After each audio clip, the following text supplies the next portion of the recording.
Bismillahirrahmanirrahim. Assalamualaikum warahmatullahi wabarakatuh.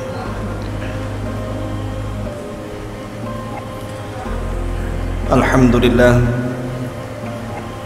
salatu wassalamu ala rasulillah wa ala alihi wa sahbihi wa mawalah, wa la hawla wa la quwata illa billahi wa ba'du. Segala puja dan puji hanya milik Allah subhanahu wa ta'ala. Di malam hari ini kita masih bisa dipertemukan Allah di Masjid Muhajirin. Salawat dan salam tak lupa kita haturkan kepada Rasul kita yang mulia Muhammad sallallahu alaihi wa ala alihi wasallam. Allahumma salli ala Muhammad wa ala alihi wa sahbihi wa man sara ala nahjihi ila yaumiddin. Pembahasan di malam hari ini kita akan membahas tentang satu sosok yang sangat memusuhi Nabi sallallahu alaihi wasallam, dan ini akan terulang sampai hari ini, bahkan sampai hari kiamat dibangkitkan, sampai-sampai Al-Quranul Karim menyebutkan sosok ini dan diturunkan satu surat secara sempurna, bahkan surat yang sangat mudah dihafal mulai daripada orang dewasa sampai anak-anak. Artinya sejarah ini akan terus terulang terbaca sampai hari ini, bahkan sampai kiamat dibangkitkan. Siapa tokoh yang kita akan bahas di malam hari ini? Dialah Abdul Uzza ibn Abdul Muttalib, atau dikenal dengan Abu Lahab.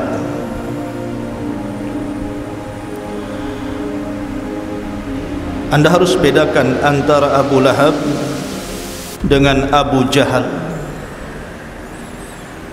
karena ada seorang syekh bercerita, ada seorang imam ketika membaca surah Tabbat salah dia menyebutkan nama. Tabbat siada Abi Jahlin wa tab, katanya. Beda ya Abu Jahal dengan Abu Lahab. Kalau Abu Lahab adalah paman Nabi sallallahu alaihi wasallam dari Bani Abdul Manaf. Sementara Abu Jahal bukan siapa-siapa Rasul, karena dia dari Bani Mahzum, tetapi sama-sama dari Quraisy. Abu Lahab namanya adalah Abdul Uzza ibn Abdul Muttalib ibn Hashim ibn Abdi Manaf ibn Qusay ibn Kilab ibn Marrah ibn Ka'ab ibn Lu'ay sampai kepada Ibnu Ma'd ibn Adnan, dan terus sampai kepada Ismail alaihi salatu wassalam, putra Ibrahim alaihi salatu wassalam. Lah Abu Lahab sendiri dikaruniai anak-anak yang cukup banyak, ada 4 orang.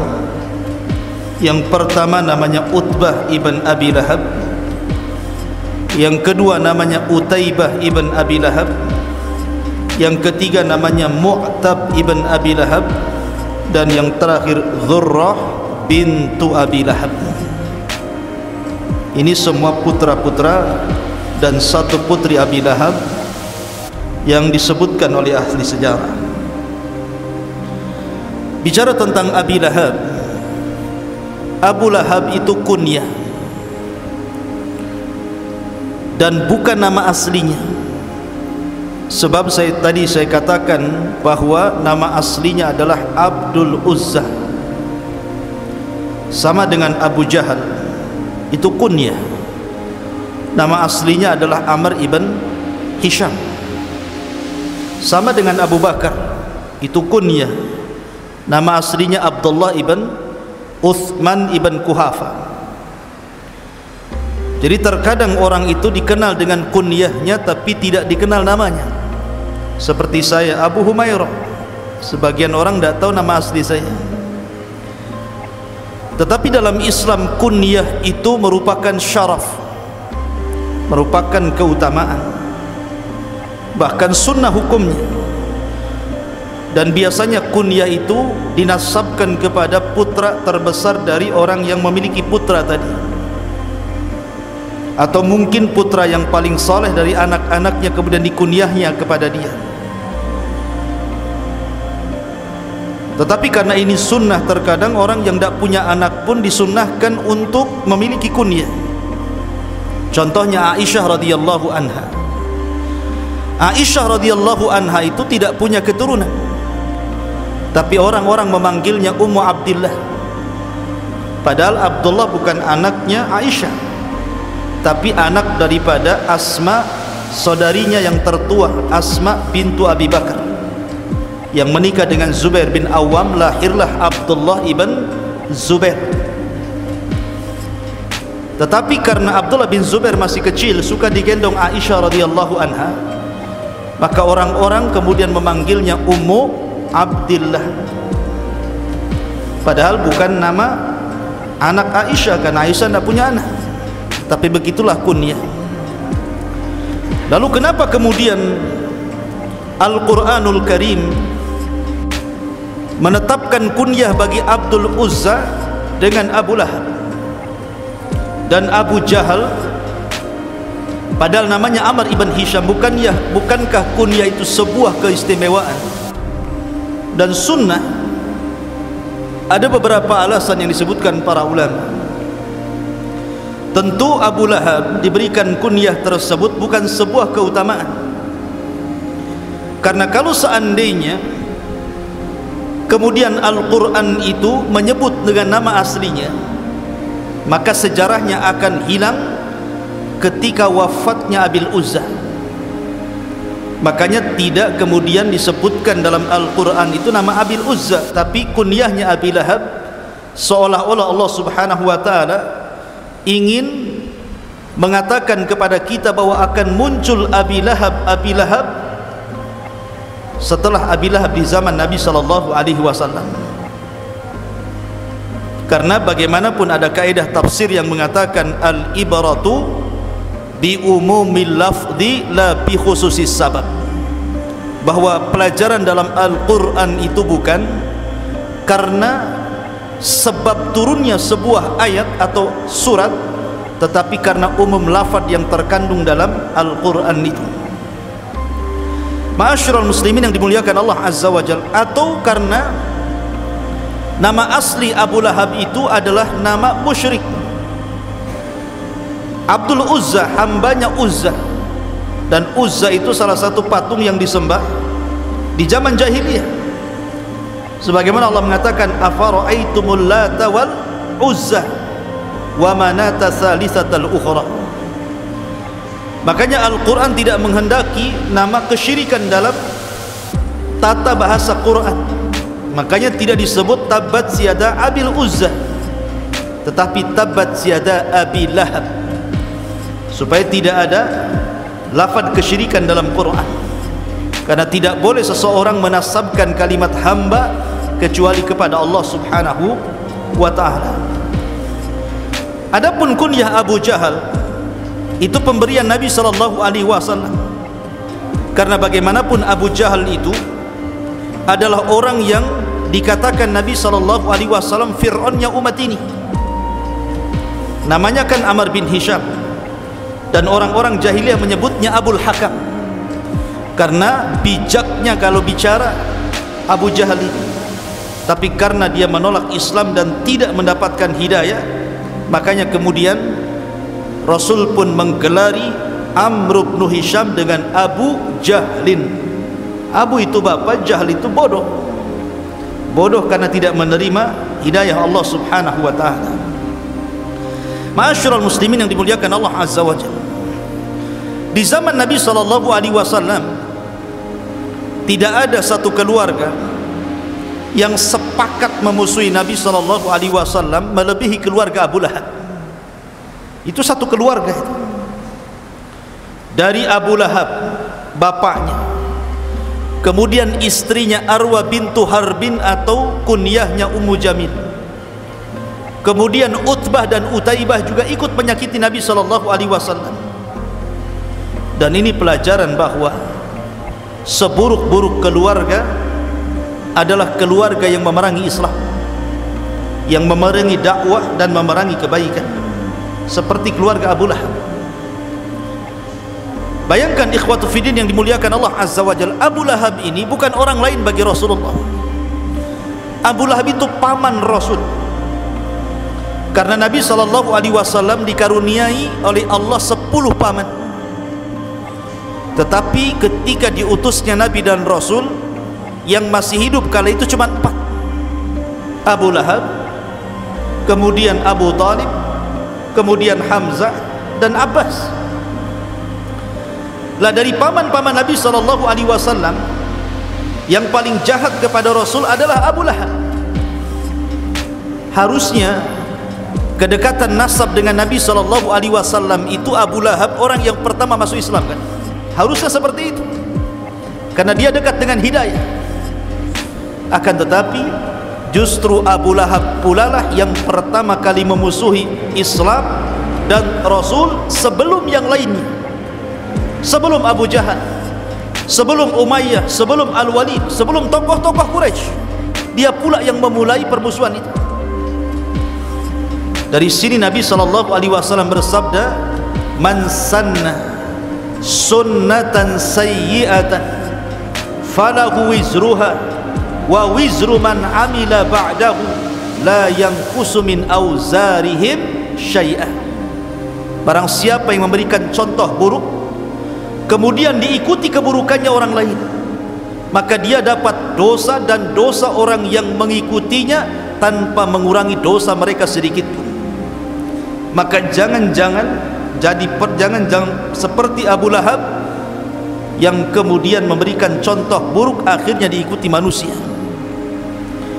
Ma'asyiral muslimin yang dimuliakan Allah Azza wa Jalla, bagaimana bentuk permusuhan Abu Lahab kepada Rasul? Ketika Nabi SAW diturunkan ayat wa anzir ashiratakal aqrabin, berilah peringatan kepada keluarga terdekat wahai Muhammad. Maka Nabi SAW mengumpulkan seluruh kerabat-kerabatnya di Bukit Safa. Di situ Nabi SAW berkhutbah. Dan ingat, Nabi SAW itu orangnya paling jujur, tidak pernah mengucapkan kalimat dusta. Sehingga Nabi SAW ingin menguji orang-orang Quraisy ketika itu dan mengatakan, ya ma'syara Quraisy, wahai orang-orang Quraisy, apakah kalau saya katakan sesungguhnya miwarai hadal jabal, di balik bukit Abi Qubais ini, khailun yusabbihukum wa yumassikum, ada tentara berkuda yang akan menyerang kalian di pagi ataupun sore hari kalian, apa kalian mau membenarkan kata-kataku? Sepakat orang-orang berteriak dan mengatakan, majarrabna alaika kadhiba, kami tidak pernah mendapati kedustaan di lisan wahai Muhammad. Katakanlah kalau engkau ingin perlu kepada kami. Ketika Rasul melihat bahwa semuanya mengakui kejujuran dia, dari sini maka Nabi SAW mulai kemudian mendakwahkan dakwah tauhid. Kemudian mengatakan, idzan qulu la ilaha illallah tuflih, kalau begitu katakan bahwa tidak ada sesembahan yang berhak disembah kecuali Allah, kalian akan beruntung. Ketika Nabi SAW sedang berceramah seperti itu, mengajak manusia ke dalam tauhid, di tengah-tengah keramaian orang, tiba-tiba muncul orang yang berteriak, rupanya Abu Lahab. Kemudian mengatakan, tabban laka sa'iral yaum ya Muhammad, alihadza jama'tana, kecelakaan bagi engkau seluruh hari ini wahai Muhammad, oh untuk ini kau kumpulkan kami ya rupanya. Dari sini permulaan permusuhan Abu Lahab. Tapi Nabi SAW itu orang beradab, tidak membantah sama sekali pamannya, dia diam saja. Sampai akhirnya turun surah Tabbat yada abi lahabi wa tab ila akhiril ayat. Inilah permulaan permusuhan orang-orang kafir terhadap Nabi SAW, dimulai dari pamannya sendiri. Bahkan ketika Nabi SAW datang ke pasar-pasar atau datang musim haji dan umrah, dari mana-mana orang datang ke Mekah untuk haji dan umrah ala jahiliyah, maka Nabi SAW mulai berdakwah ke pasar-pasar dan ke kerumunan manusia. Ayuhan nas, qulu la ilaha illallah. Wahai manusia, katakan la ilaha illallah. Tamliku bainal arabi wal a'jam. Kalian akan menguasai bangsa Arab ataupun bangsa non-Arab. Lah Abu Lahab itu selalu ada di belakang Rasul, sambil melempari batu kecil itu, dia lempari kepada Rasul, kemudian mengatakan la tusaddiquhu fa innahu kadzib fa innahu sahir. Jangan kau benarkan orang ini pendusta, orang ini tukang sihir. Bayangkan, Nabi mengajak manusia ke dalam tauhid, sementara Abu Lahab berteriak-teriak di belakang Rasul dan mengatakan jangan kau benarkan orang ini karena dia tukang sihir dan dia orang gila dan dia pendusta. Secara logika ikhwan, kalau yang menentang Rasul orang lain itu biasa saja, wajar orang itu bermusuhan dengan orang yang tidak ada hubungan kerabat. Tapi kalau yang memusuhi orang dalam, apalagi pamannya sendiri, kira-kira pandangan orang lain seperti apa coba? Pasti pandangan orang lain mengatakan alah, pamannya saja mengatakan dia dusta, apalagi kami. Pamannya saja mengatakan dia tukang sihir, dia gila, apalagi kami. Inilah tantangan terberat dalam dakwah kalau yang menghalang-halangi orang dalam. Yang menghalangi dakwah dari dalam, apalagi dari tubuh keluarga, itu sangat berat sekali. Dan itu yang dialami Nabi SAW. Bahkan suatu ketika Abu Lahab itu selalu menaruh kotoran di depan pintu Rasul SAW. Selalu cari kotoran, diletakkan di depan pintunya. Kemudian apabila Nabi SAW datang atau hendak keluar, terkadang tersakiti dengan kotoran itu, terkadang terinjak. Karena di zaman itu jarang orang pakai sandal. Sandal itu sesuatu yang sangat istimewa di zaman itu. Jangan di zaman itu, di zaman kita kecil-kecil saja orang ke sekolah itu nggak pakai sepatu, nyeker kan gitu. Susah orang mau beli sepatu itu.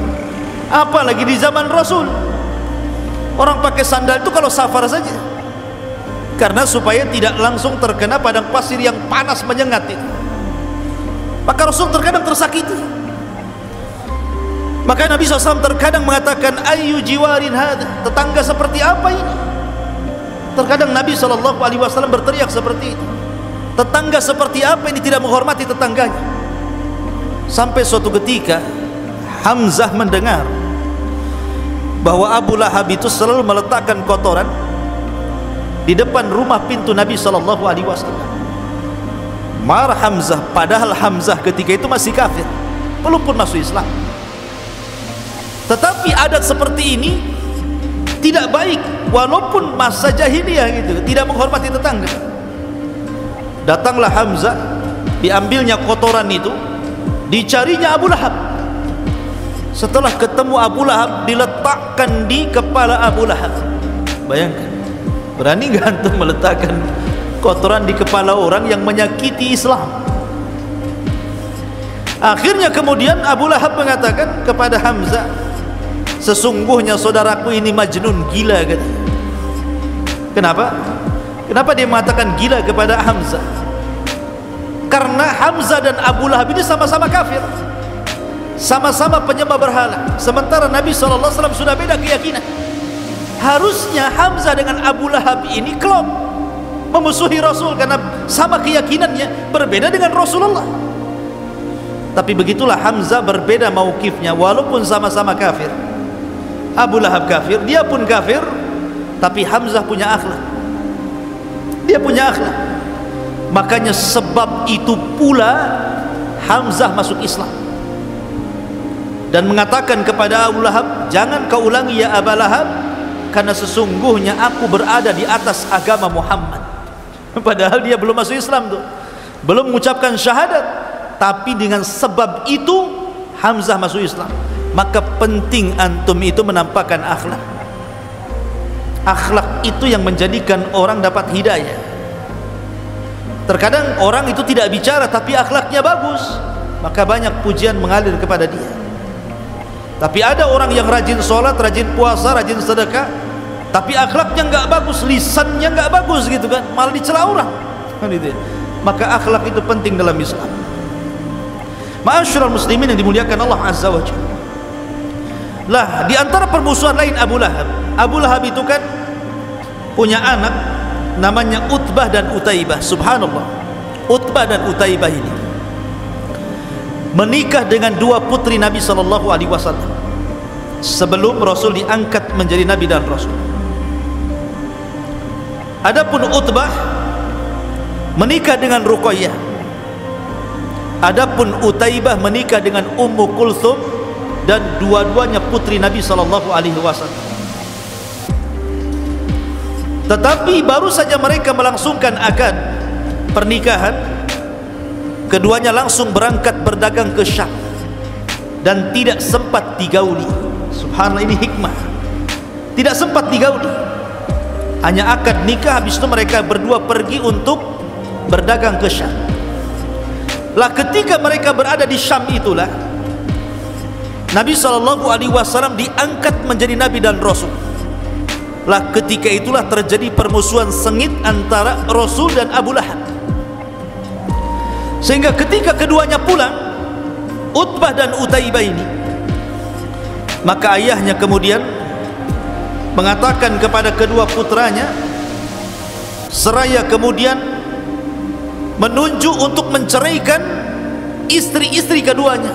Inna ra'si wa ra'sikuma haramun. Inna ra'si wa ra'sakum haram. Sesungguhnya kepalaku dan kepala kalian berdua haram kalau kalian tidak menceraikan kedua putri si Muhammad itu. Sampai segitunya permusuhan Abu Lahab. Adapun Utbah, dia langsung datang kepada Nabi sallallahu alaihi wasallam dan mengatakan, aku ceraikan Ruqayyah, kemudian pergi. Adapun Utaibah,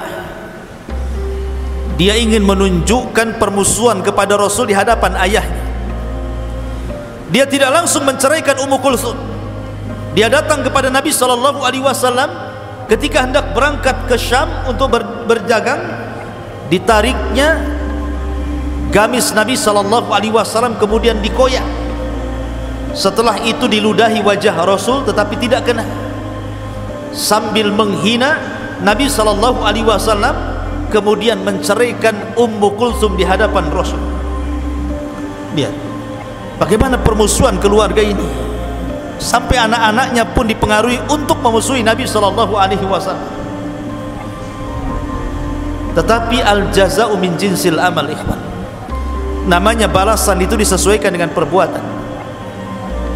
Utbah tidak menyakiti Rasul, hanya menceraikan begitu saja. Tapi karena Utaibah sudah mengoyak gamis Rasul, menghina Rasul, meludahi wajah Rasul walaupun tidak kena, sampai-sampai Nabi SAW berdoa kepada Utaibah dan mengatakan, Allahumma sallit alaika kilabun min kilabi. Ya Allah, kuasakan kepada orang ini, maksudnya Utaibah, anjing dari anjing-anjing. Doa Rasul ini terngiang di telinga Utaibah. Pulang dia, kemudian diceritakan kepada ayahnya apa yang sudah dilakukan kepada Rasul, dan diceritakan juga doanya Nabi SAW kepada dia, Allahumma sallit alaika kalbun min kilab. Ya Allah, kuasakan kepada orang jahat ini anjing dari anjing-anjing. Abu Lahab gemetar ketika itu, karena mereka tahu doa orang-orang yang dizalimi itu mustajab, dan dalam hati mereka itu mengakui kebenaran Nabi sallallahu alaihi wasallam. Makanya Akhnas ibn Syuraik Suatu ketika masih kafir, Akhnas ibn Suraik ini mendatangi Abu Jahal. Berdua saja itu di rumahnya. Kemudian mengatakan, kata Akhnas, ya Aba Jahlin, coba menurutmu, menurut keyakinanmu, sebenarnya agama Muhammad itu benar atau salah? Ini Akhnas ngomong sama Abu Jahal. Coba menurut hati yang paling dalam yang kau miliki, wahai Abu Jahal, agama Muhammad itu benar atau salah sebenarnya? Lihat jawaban Abu Jahal. Dia mengatakan, fa innahu shadiq, agama Muhammad itu benar. Itu Abu Jahal itu mengatakan kepada Akhnas, agama Muhammad itu benar, aku tidak mendapat, tidak berdusta. Artinya orang-orang pembesar Arab itu hati mereka mengakui kebenaran syariat Rasul. Makanya Akhnas mengatakan, kalau engkau mengakui dia di atas kebenaran, kenapa kau tidak ikut dia, katanya. Ini alasan Abu Jahal kenapa tidak mau ikut agama Rasul. Kata Abu Jahal, wahai Akhnas, kemuliaan Bani Qusay itu ada di memberi makan orang-orang fakir, memberi minum jamaah haji, membayar diat, dan begitu seterusnya. Kemudian kami dari Bani Mahzum dan Bani Abdul Manaf, kabilahnya Abu Talib, di dalam Quraisy itu selalu mengambil hati orang-orang Quraisy dengan berlomba-lomba di atas kebaikan. Kalau mereka membayarkan diat, kami juga ikut membayarkan diat. Kalau mereka memberikan santunan kepada fuqara wal masakin, kami juga sama. Kalau mereka memberikan minum kepada jemaah haji, kami juga sama. Jadi kami Bani Mahzum dengan Bani Abdul Manaf itu setara dalam kabilah Quraisy. Akan tetapi tiba-tiba Bani Abdi Manaf mengatakan, sesungguhnya kami memiliki nabi dan kalian tidak punya nabi. Bingung apa yang mau kami jawab, katanya Abu Jahal. Apa kami juga akan mengatakan kami juga punya nabi sementara kami tidak punya nabi? Dari situlah saya tidak mau ikut agama Muhammad. Hasad, kibar, sombong. Jadi mereka itu mengakui sebenarnya apa yang didakwakan Rasul itu benar, hatta Abu Jahal sendiri. Tetapi karena kesombongan, karena hasad mereka, akhirnya mereka memusuhi Rasul sallallahu alaihi wasallam. Lah Abu Lahab itu seperti itu juga.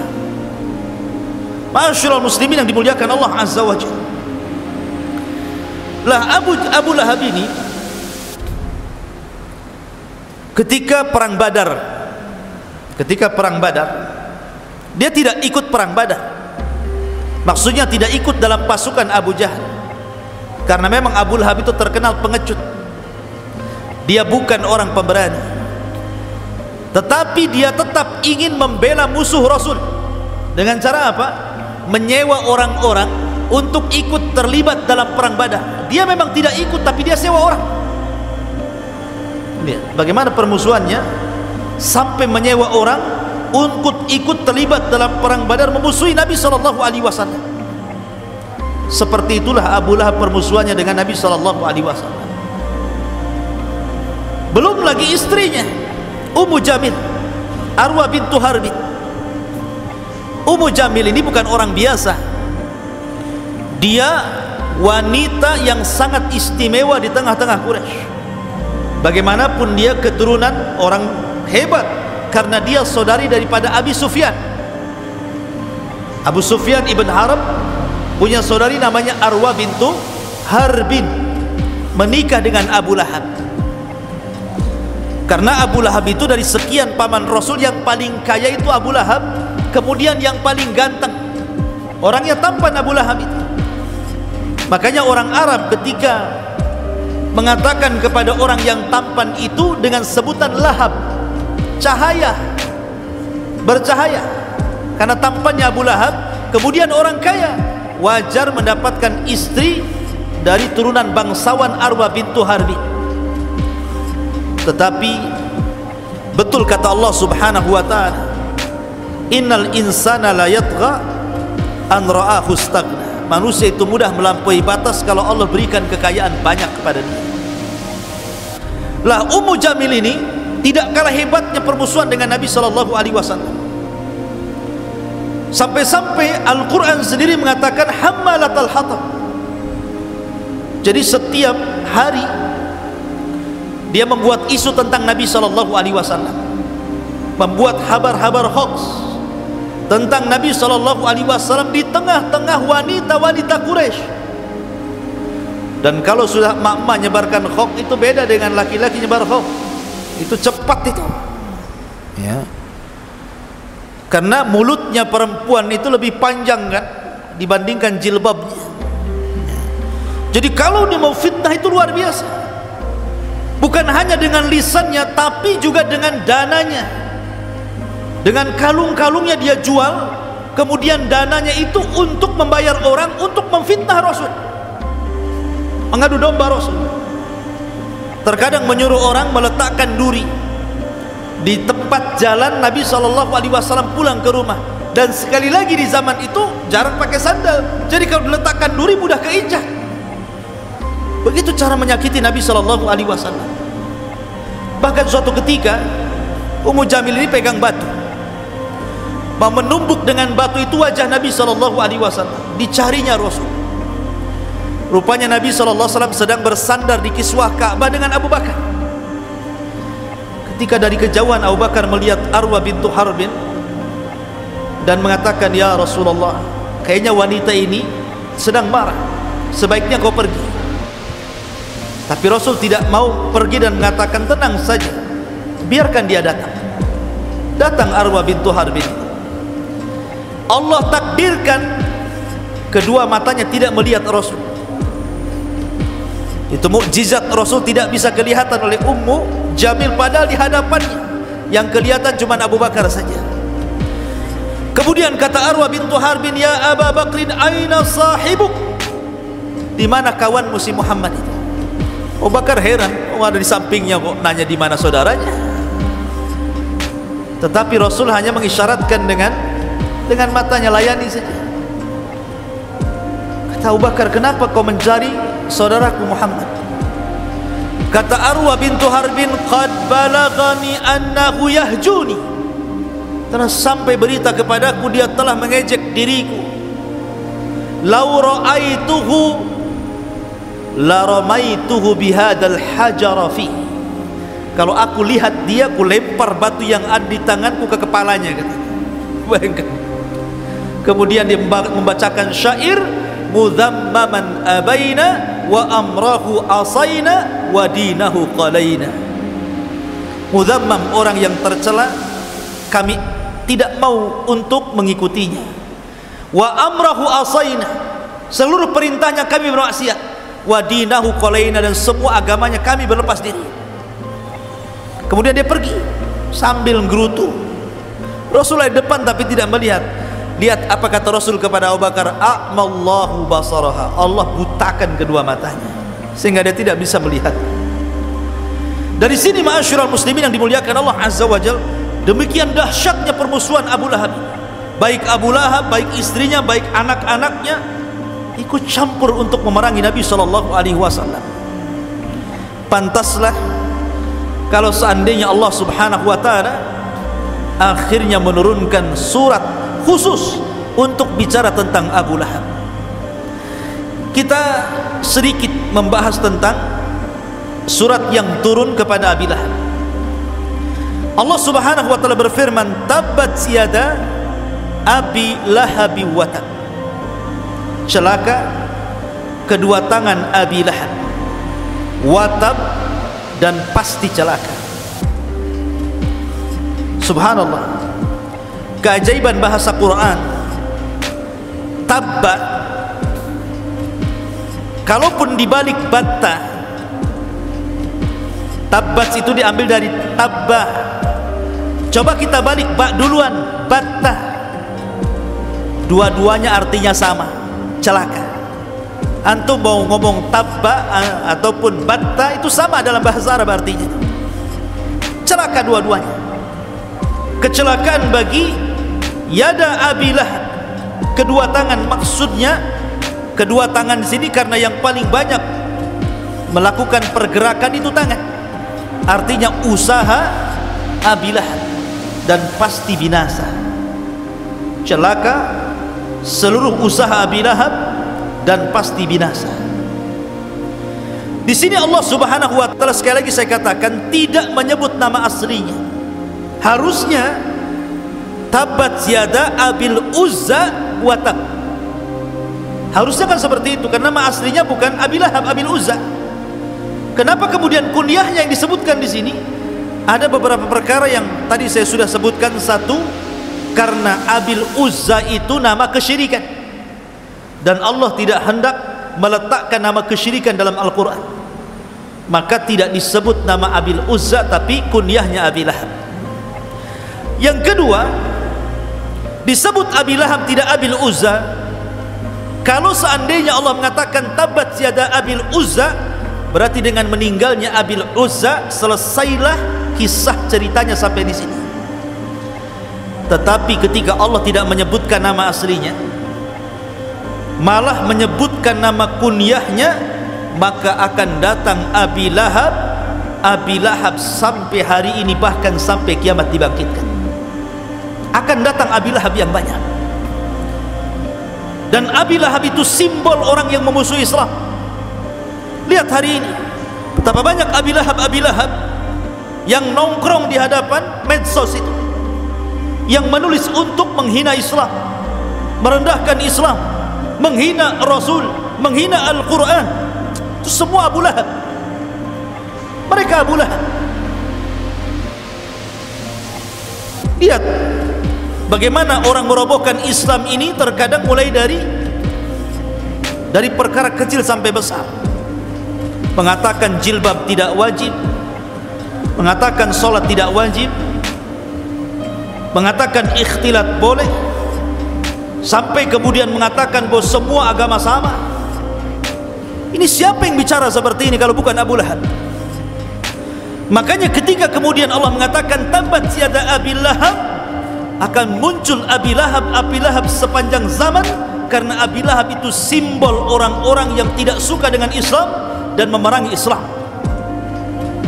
Maka jangan seperti Abi Lahab. Tabat yada Abi Lahab wa tab, ma aghna anhu maluhu wa ma kasab. Tidak akan manfaat bagi Abi Lahab itu seluruh hartanya, bahkan seluruh apa yang diusahakannya, termasuk keturunannya. Karena Abi Lahab ketika turunnya ayat ini, dia kumpulkan orang-orang Quraisy, kemudian dia mengatakan, in kana ma qala Muhammadun lasadiq. Kalau yang dikatakan Muhammad itu benar, saya selana naran dzata lahab, aku akan dimasukkan ke dalam api yang menyala-nyala. Aku ini orang kaya, kata Abu Lahab. Anakku sukses, Utbah, Utaibah, Mu'tab, semua sukses anakku. Tidak ada anakku yang terlantar. Aku bisa tebus dengan harta dan anak-anakku, katanya. Tapi Allah Subhanahu wa taala katakan, ma aghna anhu maluhu wa ma kasab. Mau hartanya, mau anak-anaknya, enggak akan manfaat lagi ketika sudah berhadapan dengan Allah Azza wa Jalla. Enggak ada manfaatnya. Makanya Allah mengatakan, yaumul la yanfa'u malun wala banun illa man atallaha biqalbin salim. Pada hari di mana harta dan anak-anak enggak ada sama sekali yang bisa menolong, kecuali orang yang datang kepada Allah dengan membawa hati yang selamat. Jadi apalah hartanya? Makanya Umar bin Abdul Aziz, khalifah yang sangat adil, sebelum wafatnya dia minta diantar ke kuburan. Kemudian dia turun ke liang lahat. Kemudian dia mengatakan, ma aghna anni maliyah halaka anni sultaniyah. Duhai harta yang kubangga-banggakan, kalau orang sudah masuk ke liang lahat ini enggak ada manfaatnya. Duhai kepemimpinan jabatan yang selama ini kubanggakan, apalah manfaatnya kalau orang sudah masuk ke liang lahat ini, coba. Kemudian dia menangis. Ma'asyiral muslimin yang dimuliakan Allah Azza wa Jalla, ma aghna anhu maluhu wa ma kasab. Justru terkadang harta dan anak-anak itu akan menjadi bumerang pemiliknya ketika kedua perkara itu justru digunakan untuk memusuhi Islam, dilipat gandakan azabnya. Kan ada orang-orang yang musuh Islam itu menghabiskan hartanya dan juga menggerakkan anak-anak seperti Abi Lahab. Ma'asyiral muslimin yang dimuliakan Allah Azza wa Jalla, dari sini ada faedah yang besar bahwa tidak ada manfaat sedikit pun nasab, apakah nasab sampai kepada Rasul ataukah kepada yang lain. Nasab itu tidak akan manfaat, padahal Rasul mengatakan semua nasab terputus pada hari kiamat kecuali nasab yang tersambung kepada Abi Lahab. Tersambung nasabnya kepada Rasul. Manfaat? Tidak. Tidak ada manfaat kedekatan Abi Lahab dengan Rasul sama sekali. Padahal ikhwan, Nabi SAW kan punya paman 4, Hamzah, Abbas, Abi Lahab, Abu Talib. Oke lah, Hamzah dan Abbas ini masuk Islam, kita tidak akan bicara. Tapi Abu Talib itu mati kafir, Abu Lahab mati kafir, sama-sama kafirnya. Tetapi satupun Al-Quran dari surah Al-Fatihah sampai Qul a'udzu birabbin nas, tidak ada satupun ayat ataupun surat yang mencela Abu Talib. Mana ada? Coba anda cek Al-Quran, tidak ada satupun ayat yang mencela Abu Talib, tidak ada. Bahkan Abu Talib mendapatkan syafaat khusus bagi Rasul. Dia diringankan azabnya, walaupun tidak bisa keluar dari neraka selamanya, tapi diringankan azabnya. Dia hanya sampai ke tumit mata kakinya nerakanya, tapi cukup mendidihkan kepalanya, kata Rasul. Harusnya Abu Talib itu berada di gelombang neraka yang paling dalam, tapi karena dia sudah menolong diriku semasa dakwahku, kata Rasul, maka dia berikan syafaat khusus, diringankan azabnya. Tetapi Abu Lahab sama-sama kafir. Abu Talib mati kafir, Abu Lahab mati kafir. Tapi lihat, Allah Subhanahu wa taala turunkan ayat Tabbat yada Abi Lahab dengan surat yang sangat pendek dan tidak disisipkan di surat yang panjang. Kan bisa saja surah Al-Lahab ini disisipkan di tengah-tengah surah Al-Baqarah, disisipkan di tengah-tengah surah Al-Imran, disisipkan di tengah-tengah surah An-Nisa, disisipkan di tengah-tengah surah Al-A'raf, kan bisa saja. Kenapa kemudian dipisahkan? Satu surat yang sangat pendek, pendek sekali, sampai anak kecil bisa menghafalnya. Menunjukkan bahwa balasan itu disesuaikan dengan usahanya.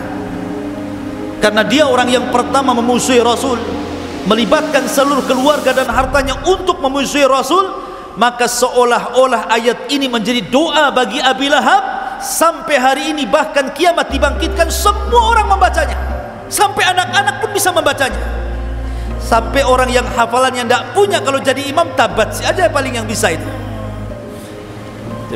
Lihat, ngeri dia Abu Lahab. Dibuatkan surat pendek sehingga orang mudah ngapal, seolah-olah doa bagi dia. Semua akan diingat tuh kenangan Abi Lahab itu. Ma'asyiral muslimin yang dimuliakan Allah Azza wa Jalla, intinya hubungan nasab itu tidak akan manfaat walaupun nasabnya sampai kepada Rasul, kalau dia justru memerangi agama Nabi SAW. Mau anda Habib, mau anda bukan Habib, yang menentukan kemuliaan bukan nasab anda kepada Rasul, tapi ketakwaan anda kepada Allah Subhanahu wa ta'ala. Ma'asyiral muslimin yang dimuliakan Allah Azza wa Jalla, kemudian Allah mengatakan sayasla naran dzata lahab. Abi Lahab ini akan dimasukkan ke dalam neraka dzata lahab yang menyala-nyala. Lihat bahasa Quran, Allah tidak mengatakan sayasla nara jahannam, umpamanya seperti itu, Allah masukkan ke neraka jahannam, tidak. Tapi Allah mengatakan dzata lahab, apinya yang disebut, menunjukkan, kata para ulama, aswa adzabillah, seburuk-buruknya azab Allah yang akan menimpa Abu Lahab. Bahwa Abu Lahab itu bukan hanya sekedar didekatkan dengan api neraka, tapi akan dibakar langsung, kemudian langsung gosong, langsung jadi abu, baru kemudian dikembalikan menjadi Abu Lahab kembali dan dibakar kembali. Sampai-sampai bahasa Quran seperti itu. Saking kerasnya azab Allah kepada Abi Lahab. Kemudian Allah mengatakan wa ra'atuhu. Subhanallah, Allah tidak memfathahkan tak tetapi mendomahkan. Allah tidak mengatakan wa ra'atahu, tapi Allah mengatakan wa ra'atuhu, pakai dhammah, tidak pakai fathah. Kenapa? Kalau dia pakai fathah berarti jumlah baru. Berarti kisah Abu Lahab sampai sayasla naran dzata lahab selesai sampai di sini. Kemudian ada jumlah yang baru bercerita tentang istrinya. Itu kalau di fathah. Tapi kalau di dhammah berarti cerita istrinya masih nyambung dengan cerita sebelumnya, diatofkan pakai wawu atof, wa mra'atuhu, menunjukkan bahwa istrinya pun akan mengalami adab yang sama yang akan ditimpakan kepada Abi Lahab. Apa yang Allah timpakan dari adab Allah kepada Abi Lahab juga menimpa kepada istrinya, gitu maksudnya. Sampai detailnya bahasa Quran seperti ini. Allah tidak memfathah wa mra'atahu, tapi wa mra'atu dimaktufkan bahasanya, diatofkan gitu, disambungkan dengan kalimat sebelumnya.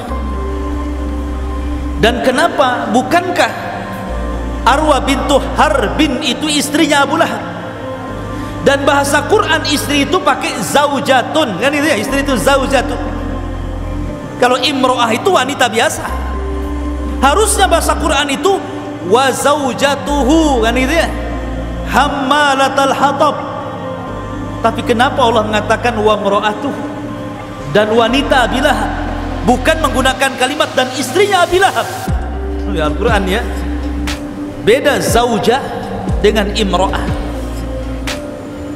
Kata para ulama, lihat ketika Allah mengibarahkan istri Lut, istri Nuh, istri Fir'aun, semua menggunakan kalimat imro'ah. Wa daraballahu mathalan lilladzina kafarum ra'ata Nuhin wa imra'ata Lut.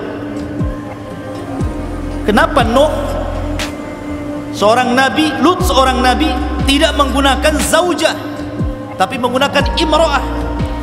Karena dalam keluarga Nuh dan Lut itu tidak ada kedamaian, tidak ada kedamaian, karena kedua wanita Lut dan juga Nuh ini berkhianat kepada suaminya. Fakhanatahuma, makanya Allah mengatakan wa qila dkhulan nar ma'ad dakhilin. Allah masukkan kedua wanita ini ke dalam neraka. Sama di sini juga wa mara'atuhu hammalatal hatab. Seolah-olah Allah ingin mengatakan bahwa Abu Lahab dengan istrinya ini tidak akur di dalam rumah tangganya. Banyak cekcok, dan cekcoknya istrinya Abu Lahab dengan Abu Lahab itu lebih besar di dalam rumah tangga dibandingkan di luar rumahnya. Jadi mereka itu selalu tidak damai, tidak tenang, suka cekcok. Mereka hanya sepakat itu kalau memusuhi Nabi saja. Oh gitu. Jadi itu bahasa Quran seperti itu. Sebab kalau sudah cekcok di dalam rumah, pasti akan buruk keluar rumah. Coba saja antum bermasalah dengan istri kan, marah dengan istri, kadang-kadang kemarahannya ini terbawa keluar rumah kan. Kenapa lah kau emosi hari ini? Tak ada lah, padahal lagi emosi di rumah kan gitu. Itu terbawa tuh biasanya seperti itu. Nah makanya Abu Lahab ini emosi dalam rumah itu juga keluar rumah sama dengan istrinya. Makanya Allah tidak menggunakan wa zaujat, lain dengan istri-istri Rasul. Allah tidak menyebut dengan kalimat imro'ah. Ya ayyuhan nabi kul li azwajika wa banatika wa nisa'il mu'minin, kan gitu. Wahai Nabi, katakan kepada ajwaz, jama daripada zaujah, istri-istrimu. Karena istri Rasul dengan Rasul itu sakinah, mawaddah, warahmah, tidak ada permusuhan. Tapi keluarga Abu Lahab itu permusuhan, itu suami istri, sehingga permusuhannya sampai keluar rumah. Itulah jeleknya keluarga Abu Lahab. Makanya Allah bahasakan wa mra'atuhu hammalatal hatab. Hamma dalam bahasa Arab itu namanya siyagul mubalaghah. Siagul mubalaghah itu artinya bentuk isim yang berbentuk berlebih-lebihan dalam makna. Jadi bukan hanya sekedar membawa satu kali, tapi sering membawa, gitu maksudnya. Bukan hanya memfitnah satu kali, tapi terus memfitnah. Itu disebut hammalatul hatab. Bukan sekali dua kali, tapi mengadu dombanya itu terus, seolah-olah hidupnya dihabiskan hanya untuk mengadu domba, menjelek-jelekkan Nabi SAW. Itulah arti hammalatul hatab. Makanya Al-Quran, ini kaidah Al-Quran, ikhwan, siapapun yang dicela dalam Al-Quranul Karim, maka dia tidak pernah akan mendapatkan hidayah sampai dia mati. Siapapun yang dicela dalam Al-Quran, maka dia tidak akan pernah mendapatkan hidayah sampai dia wafat. Abu Lahab dicela dalam Al-Quran wafat su'ul khatimah. Istrinya dicela dalam Al-Quran wafat su'ul khatimah. Abu Jahal dicela dalam Al-Quran, ara'aita alladhi yanha 'abdan idza shalla. Tidakkah kau melihat ada seseorang yang berani melarang orang sedang sholat? Karena Abu Jahal mengatakan, kalau aku melihat Muhammad sholat di Ka'bah, ku tunjang lehernya, kata. Maka Allah turunkan ara'aita alladhi yanha 'abdan idza shalla, dicela dalam Al-Quran. Akhirnya Abu Jahal pun mati su'ul khatimah. Al-Walid ibn Mughirah diturunkan dalam surah Al-Mudaththir, darni wa man khalaqtu wahida wa ja'altuhu malan ma'duda wa banina syuhuda, sampai akhir surah Al-Mudaththir turun kepada Al-Walid ibn Mughirah. Al-Walid ibn Mughirah mati su'ul khatimah. Siapapun yang dicela dalam Al-Quran tidak akan selamat. Tapi orang-orang yang tidak dicela dalam Al-Quran, Abu Sufyan kurang apa musuhannya dengan Rasul? Dia yang memimpin perang Uhud dan memimpin orang-orang musyrik sehingga banyak para sahabat terbunuh, tapi Quran tidak mencela Abu Sufyan. Makanya dia dapat hidayah masuk Islam ketika Fatu Mekah. Ma'asyiral muslimin yang dimuliakan Allah Azza wa Jalla. Kemudian Allah mengatakan fi jidha hablum mim masad, maka di lehernya akan diletakkan sabut dari api jahanam. Sering saya ulang, al-jaza min jinsil amal, balasan itu sesuai dengan usahanya. Karena Ummu Jamil ketika di dunia, dia ambil kalungnya, dia ambil gelangnya, dia jual, kemudian uangnya untuk memusuhi Rasul, maka kalung itu kelak akan jadi api di neraka jahanam, kemudian akan melilit lehernya. Begitulah Allah Subhanahu wa taala menyiksa orang-orang yang memusuhi dia. Ma'asyiral muslimin yang dimuliakan Allah Azza wa Jalla. Maka di sini kalau kita melihat keluarga Abu Lahab dalam kehidupan manusia, Allah sudah contohkan kan banyak keluarga kan. Antum baca surah Tahrim, di situ ada macam-macam keluarga. Ada keluarga itu yang suaminya soleh, suaminya baik, tapi istrinya kurang ajar, berkhianat dan kufur, seperti keluarga Nuh dan keluarga Lut. Yang kedua, ada yang terbalik, istrinya baik sekali, solehah, tapi suaminya kufur, suaminya bengis dan jahat, keluarga Fir'aun. Istrinya ahli jannah, keluarganya Fir'aun itu istrinya penduduk surga, satu di antara 4 wanita terbaik dunia, Asyah bintu Muzahid, tapi suaminya makhluk yang paling buruk yang ada di permukaan bumi, Fir'aun laknatullah. Yang ketiga, ada keluarga itu yang dua-duanya tidak soleh dan soleh, seperti keluarga Abu Lahab.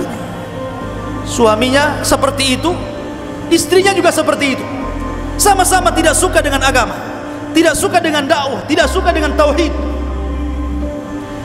Yang ketiga, yang keempat, ada keluarga yang dua-duanya mencintai Allah. Itulah keluarga Nabi sallallahu alaihi wasallam. Makanya tidak ada keluarga yang layak dicontoh melebihi keluarga Nabi sallallahu alaihi wasallam. Laqad kana lakum fi Rasulillahi uswatun hasanah. Sungguh ada pada jati diri Rasul itu suri toladan yang indah bagi kita, termasuk saat berkeluarga Nabi sallallahu alaihi wasallam. Jangan seperti Abi Lahab. Ya. Jangan seperti Abi Lahab. Ini suami istri kompak masalahnya, memusuhi Islam. Ma'asyiral muslimin yang dimuliakan, makanya Abu Lahab diberikan azab oleh Allah di dunia sebelum akhirat. Suatu ketika Abu Lahab ini sedang menunggu kabar tentang kemenangan di Badar, karena kan dia tidak ikut Badar, dia pengecut nyewa orang, dia menunggu menangkah kalah ke menangkah kalah begitu saja. Tiba-tiba dari kejauhan datang Abu Sufyan dengan ketakutan, dengan beberapa orang yang lari dari orang-orang musyrik karena kekalahan di Badar. Kemudian Abu Sufyan menceritakan di hadapan Abu Lahab, kita kalah wahai Abu Lahab. Aku heran, kenapa tentara si Muhammad itu banyak sekali ditolong oleh tentara berkuda, semua berwarna putih, dengan berjubah putih, di tangannya ada pedang terhunus, sampai kami lari tunggang langgang. Di samping Abu Lahab ini ada budaknya Abbas, namanya Fadl. Ada budaknya Abbas, dia orang yang beriman dan menyembunyikan keimanannya. Tiba-tiba refleks ngomong, itulah malaikat yang menolong Muhammad. Marah Abu Lahab ini. Dipentungnya itu budaknya si Abbas itu, seolah-olah apa? Membela Rasulullah. Akhirnya karena terlukalah budaknya Abbas ini, pulang. Kemudian lapor kepada istrinya Abbas, Ummu Fadl. Marah Ummu Fadl ini, dia ambil pentungan, dicarinya Abu Lahab. Kenapa kau sakiti budakku ya Abu Lahab? Dipentung kepalanya. Akhirnya pecah kepalanya sini sama Ummu Fadl, istri daripada Abbas itu. Kenapa kau pukul budakku? Sebab lukanya itulah Abu Lahab meninggal dunia. Ada juga yang mengatakan bahwa Abu Lahab itu terkena penyakit namanya adas, penyakit yang parah, luka yang parah.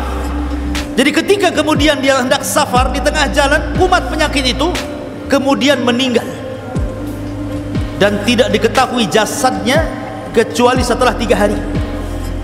Bayangkan jasad 3 hari tidak diketahui, busuk tidak? Busuk. Manusia pun tahu ini jasadnya siapa ini? Jasadnya Abu Lahab. Sampai anak-anaknya tidak berani mendekati Abu Lahab karena busuknya. Tapi orang-orang mengatakan kepada anak-anaknya, kalian tega kepada bapak-bapak kalian, kuburkan ayah kalian ini. Tapi mereka tidak mau. Terpaksalah akhirnya dikubur di mana dia meninggal. Tidak digalikan kuburan, langsung dilempari batu. Kayak orang dirajam, dilempari batu sampai numpuk. Itulah kuburannya Abu Lahab. Subhanallah, Allah hinakan. Termasuk putranya juga Utaibah, yang sudah meludahi Rasul, mengoyak gamis Rasul. Ketika dia hendak berangkat ke Syam, Abu Lahab ini terngiang dengan doanya Rasul, sehingga dia mengatakan kepada kawan-kawannya, jaga putraku ini, jaga putraku ini. Sebenarnya Abu Lahab itu yakin dengan doanya Rasulullah, suruh minta ke kawan-kawan dagangnya, tolong jaga putraku ini, karena aku mendengar Muhammad mendoakan seperti ini. Berangkatlah mereka ke Syam. Ketika sudah sampai di perbatasan Syam, di tempat namanya Bani Zuraik, orang-orang ini sedang tidur di bawah pohon sambil istirahat. Ketika terbangun, tiba-tiba ada asad, ada harimau, ada singa di hadapannya, singa padang pasir. Tiba-tiba yang diserang pertama adalah Utaibah. Langsung diserang lehernya, kemudian dipisahkan leher dari badannya. Ketika itu singa itu menggigit lehernya, dia sempat berteriak, qatalani Muhammad, qatalani Muhammad, katanya. Muhammad sedang membunuhku.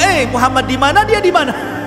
Dia ada di Syam, Rasul ada di Madinah, tapi dia mengatakan qatalani Muhammad, qatalani Muhammad. Muhammad sedang membunuhku, Muhammad sedang membunuh, sampai akhirnya meninggal, terpisah kepala dari badannya. Bagaimana Allah Subhanahu wa taala mengazab orang yang memusuhi dakwah. Hati-hati.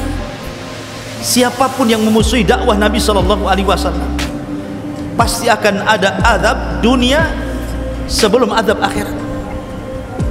Dan itu terjadi di zaman Imam Ibnu Hazm, sampai dikisahkan di zaman Imam Ibnu Hazm ada seorang laki-laki yang mendengar hadis, kan tidak boleh seseorang itu dalam sholat melihat ke atas atau ke samping, karena itu curian syaitan yang sedang mencuri khusyuk kita ya.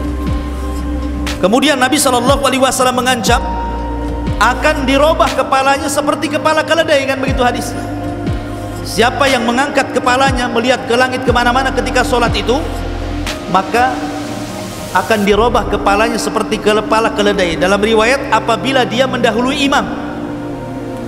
Jadi imam belum ruku, sedang ruku belum berdiri, dia sudah berdiri, maka diancam kepalanya seperti kepala keledai, akan dirubah kepalanya seperti kepala keledai. Jadi orang ini nggak yakin, mana ada kepala orang kok diganti dengan kepala keledai katanya. Dipraktekkan pula dalam sholat sama dia. Jadi sebelum imam itu bangkit dari ruku, sudah ruku dulu. Subhanallah, seketika itu Allah robah kepalanya seperti kepala keledai. Dan itu disebutkan oleh Imam Ibnu Hazm dalam kitabnya. Allah berikan azab sebelum dunia, sebelum akhirat. Bahkan di zaman salaf ada orang yang menghina hadis Rasulullah SAW mengatakan, idza staiqadha ahadukum min naumihi, apabila seseorang bangun dari tidur malamnya, hendaklah dicuci, falyaghsil yadayhi thalatha marrat, hendaklah cuci tangannya 3 kali. Fa inna ahadakum la yadri aina batat yadah, karena seseorang tidak tahu ketika tidur malam itu tangannya di mana, nginap di mana nggak tahu. Nginap di belakang kan, nginap di depan kan nggak tahu kan. Itu antum tidur, tangan antum di mana kan nggak tahu, nyelip-nyelip di mana kan nggak tahu. Makanya setelah bangun tidur cuci dulu, jangan langsung main ambil nasi sahur gitu, nanti nggak jelas isi tangannya. Tiba-tiba ada seorang laki-laki mengatakan, ana adri aina batat yadi, saya tahu di mana tangan saya menginap. Kurang ajar tidak? Rasul yang mengatakan tidak tahu, dia mengatakan tahu pula, kan begitu ya. Kurang ajar hadis Nabi. Akhirnya dihukum orang ini. Ketika keesokan harinya dia tertidur, tiba-tiba Allah masukkan tangannya satu hasta ke dalam duburnya. Satu hasta itu dari sini ke sini loh Pak, masuk ke liang dubur. Ketika dia bangun, dia kaget tangannya ada di dalam dubur itu. Sekarang baru tahu kan di mana tangannya menginap. Subhanallah. Karena ini menghina sunnah Nabi. Bahkan di zaman Nabi juga ada orang makan pakai tangan kiri. Kata Rasul, kul biyaminik, makan dengan tangan kananmu. Dia mengatakan, la astati, saya nggak bisa. Belum dicoba sudah bilang nggak bisa. Di depan Nabi lagi. Maka Rasul marah dan mengatakan, mastata'ta abadan, idzan mastata'ta abadan, kalau gitu kau tidak akan mampu mengangkat tanganmu selamanya, katanya. Akhirnya dua-duanya nggak bisa ngangkat gitu, mau makan susah coba. Maka hati-hati dalam mencela sunnah. Maka lihat adabnya Abu Lahab, ini pelajaran besar bagi kita. Jangan sampai menjadi keluarga seperti keluarga Abi Lahab. Wallahu a'lam bishawab. Sudah jam 9 lebih. Subhanakallah bihamdika asyhadu an la ilaha illa anta astaghfiruka wa atubu ilaik. Allahu ta'ala alam. Assalamualaikum warahmatullahi wabarakatuh.